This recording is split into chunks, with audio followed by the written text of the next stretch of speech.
전깃줄에 매달려서 아예 죽어 있고 그 가족이 있었겠죠.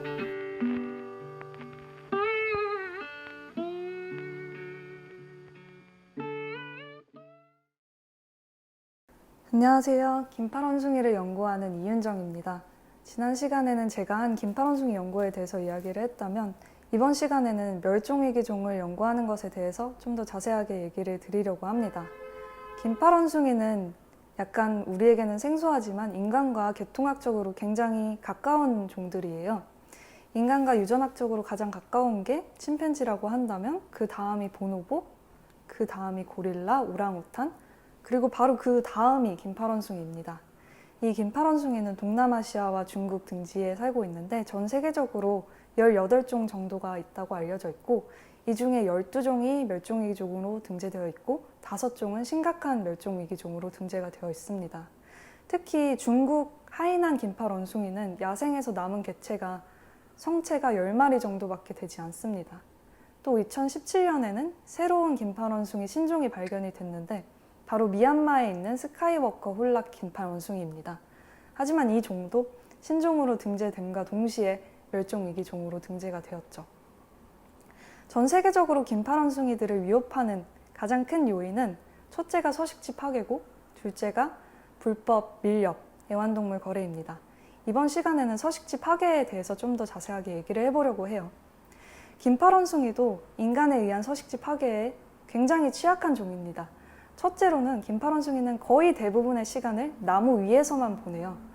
동물원에 가시면은 땅을 걸어 다니는 긴팔 원숭이를 자주 볼 수 있는데 그것은 야생에서는 거의 볼 수 없는 행동입니다.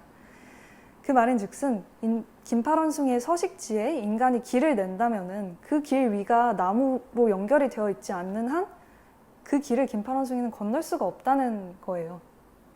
또 긴팔 원숭이는 암컷과 수컷 모두가 성적으로 성숙하면 자기가 태어난 그룹을 떠나야 되는데 서식지가 파괴되어 있고 파편화되어 있으면 이렇게 독립을 할 수가 없습니다. 또한 파괴되어 있지 않아도 인간이 단순히 그 장소에 많이 방문하는 것만으로도 긴팔 원숭이의 행동에 변화가 있었다는 연구 결과가 있습니다. 인간이 자주 방문하는 그 지역을 긴팔 원숭이가 아예 가지 않거나 아니면 그 지역에 가더라도 쉬는 행동이 거의 없고 먹을 것만 빨리 먹고 나오는 그런 식의 행동 변화가 있었다는 거죠. 제가 연구하고 있는 자바 긴팔 원숭이는 인도네시아 자바섬에 있는 종인데요. 사실 수도인 자카르타가 있기도 하고 자바섬의 원래 숲의 90% 이상이 이미 파괴된 상태입니다. 하지만 그나마 제가 연구를 진행을 하고 있는 구능 할리문 살락 국립공원은 다른 지역에 비해서는 그나마 보존이 잘 되어 있는 편이에요. 그래서 자바 긴팔 원숭이도 성체가 1000마리 정도가 남아 있습니다. 또 저희 프로젝트가 13년간 연구를 진행을 해왔기 때문에 그 지역 주민들이 자바 긴팔 원숭이에 대해서도 잘 알고 있고 또 다른 지역에 비해서는 밀렵이 적은 편입니다. 하지만 이렇게 국립공원 안에 연구자가 상주하고 있는 긴팔 원숭이 서식지에서도 벌목은 큰 문제가 됩니다. 긴팔 원숭이 한 종이 먹는 나무가 저희가 연구한 결과에 따르면 100여 종이 되는데 사실 이 중에서도 긴팔 원숭이에게 중요하고 얘네가 좋아하는 그런 먹이 자원은 굉장히 한정되어 있습니다. 긴팔 원숭이가 좋아하는 먹이 중에 뜨릅이라는 나무 열매가 있는데요. 열매 크기가 굉장히 크고 약간 털이 부숭부숭하게 나 있는 그런 잭프룻 같은 열매예요. 근데 긴팔 원숭이 한 가족의 영역에 이 뜨릅 나무가 굉장히 많지는 않아요. 그리고 나무가 있다고 하더라도 그 나무에 열매가 다 맺히는 것은 아닙니다.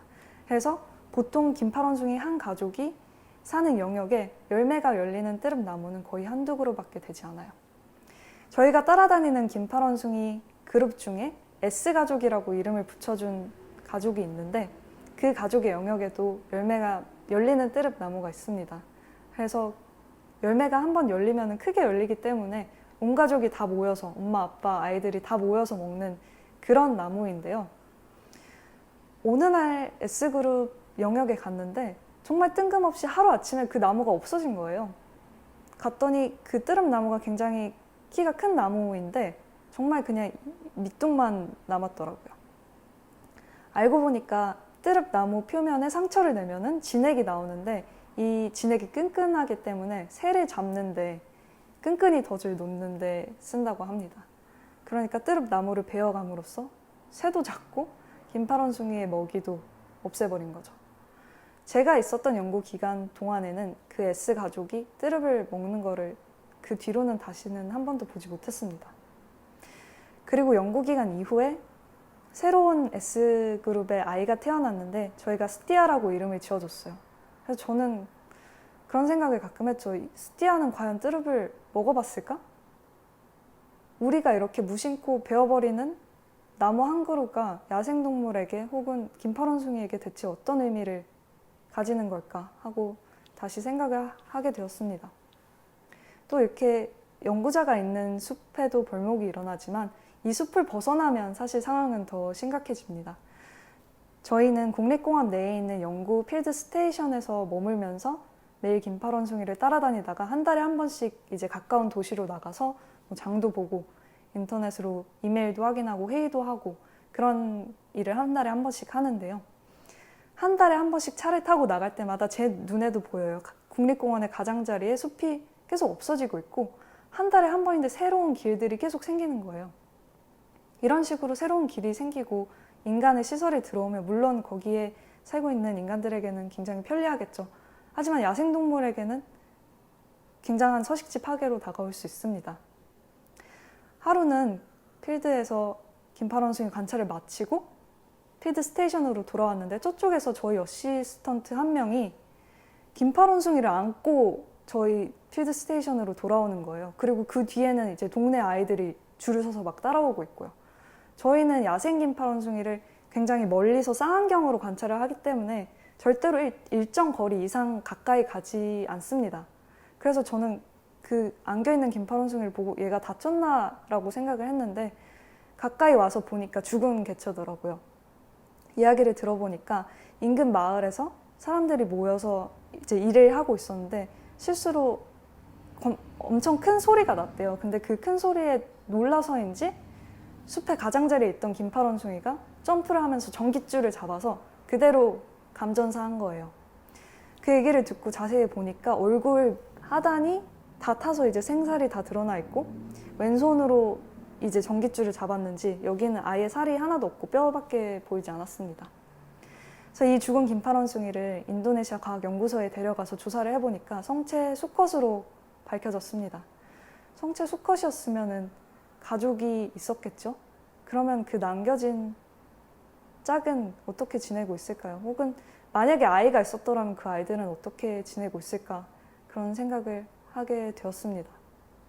또 정말 미안한 일이지만 그런 생각도 들더라고요. 내가 따라다니고 내가 관찰하는 긴팔원숭이가 아니라서 어떻게 말하면 다행이다. 걔네들한테는 그런 일이 일어나지 않아서 다행이다라는 생각도 들기도 하고 동시에 되게 미안하기도 했어요. 그런 생각이 드는 게. 사실 저희가 전깃줄에 감전이 돼서 죽은 긴팔원숭이를 본 사례가 그게 처음이 아니에요. 저번에는 전깃줄에 매달려서 아예 죽어 있고 그래서 계속 매달려 있는 긴팔원숭이 시체가 있었습니다. 그래서 이 시체는 결국 썩어서 땅에 떨어질 때까지 계속 거기 매달려 있었는데요. 이런 사례들이 계속 나타나면서 저도 도시를 갈 때마다 전깃줄을 살피게 되더라고요. 그런데 보니까 아무래도 국립공원 아니다 보니까 그 길이 직선이 아니라 되게 구불구불하게 되어 있는데 이 길이 꺾어지는 부분마다 전봇대를 세우는 게 아니라 길이 이렇게 나 있으면은 여기랑 여기에 전봇대를 세워서 이 사이에는 그냥 전깃줄이 숲을 바로 지나가는 거예요. 그러니까 사실은 우리 눈에 발견된 사례는 긴팔원숭이가 죽은 사례가 그렇게 있지만 사실 우리가 보이지 않는 곳에서 우리가 보고 있지 않은 곳에서 죽은 야생동물과 긴팔원숭이는 훨씬 더 많겠죠? 인간이 과연 야생동물의 서식지 파괴를 최소화하려면 어떻게 해야 할까요? 사실 서식지를 보존하는 것이 가장 좋은 방법이겠죠. 서식지를 계속 파괴해서 야생동물의 서식지를 침범해서 나타난 게 바로 지금 코로나 사태 아니겠습니까? 하지만 만약에 이런 개발이 불가피하다면 예를 들어서 국립공원에 사는 사람들에게 전기 없이 살라고 할 수는 없잖아요. 개발이 불가피하다면 적어도 야생동물과의 공존이 고려된 개발이 필요하다고 생각하게 되었습니다. 인도네시아 예시를 들었지만 사실 한국도 사정은 비슷합니다. 예를 들어서 로드킬을 생각을 해볼 수가 있습니다. 이 한국은 굉장히 작은 나라인데도 도로가 많아서 연구 결과에 따르면 한 해에 포유류의 로드킬만 60만 건이 넘을 것으로 추정된다고 합니다. 이 로드킬이나 감전사는 운이 나빠서 야생동물이 갑자기 튀어나와서 생기는 일이 아니라 야생동물이 원래 다니던 길에 인간이 도로를 놓고 전깃줄을 놨기 때문에 생기는 일이잖아요. 그래서 저도 이렇게 감전사한 긴팔원숭이의 사례를 보고 개발을 애초에 할 때부터 이걸 고려하는 게 필요하고, 만약에 이미 개발이 되었다면 최소한의 이걸 보상하려는 추가적인 노력이 필요할 것이라고 생각을 했습니다.